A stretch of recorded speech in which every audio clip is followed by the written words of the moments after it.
Hey guys, welcome to another Gauging Gadgets Garmin Forerunner 645 tutorial video. In this video I'm going to show you two things. First, how to restart your device if it's frozen. So if the buttons aren't responding, the screen isn't changing at all, I'll show you how to restart it. And then after that I'll be showing you how to do a factory reset of the Garmin Forerunner 645.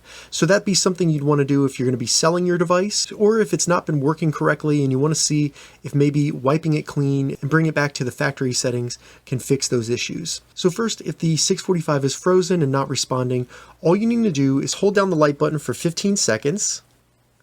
And what it's going to do is the screen will turn off completely, and that means that it has turned it off.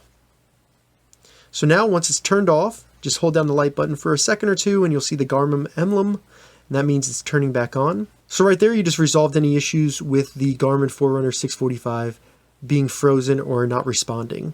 From there, to do a factory reset, all we need to do is open up the menu by holding the up button. Once the menu opens again, hit the up button again to go to settings, select that, and then hit the up button until you see system, select system, and then once we're in system, hit the up button again until you see reset, select reset. So there are two options in here. First, we can reset all of the settings in the watch to the default settings. This will preserve any watch faces or any user data such as activity data, anything like that on the watch. It will not delete it.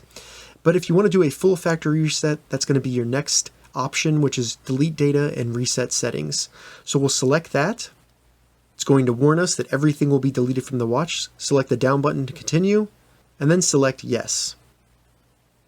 All right, so if we see the Garmin emblem, that means it's restarted and the factory reset has been successful. Once the watch turns back on, we'll have to do a full setup of the device. If you'd like to see a tutorial on how to set up the Garmin Forerunner 645, check the description because I'll be doing a tutorial over that as well. So that's how you perform a factory reset of the Garmin Forerunner 645. If you have any questions about this, leave a comment below. I'll get back to you as soon as I can. If you'd like to see more Garmin Forerunner 645 tutorial videos, check the links in the description. If this video helped you, give it a thumbs up, and please consider subscribing to my channel, Gauging Gadgets, more gadget reviews and tech tutorials. Thank you so much for watching.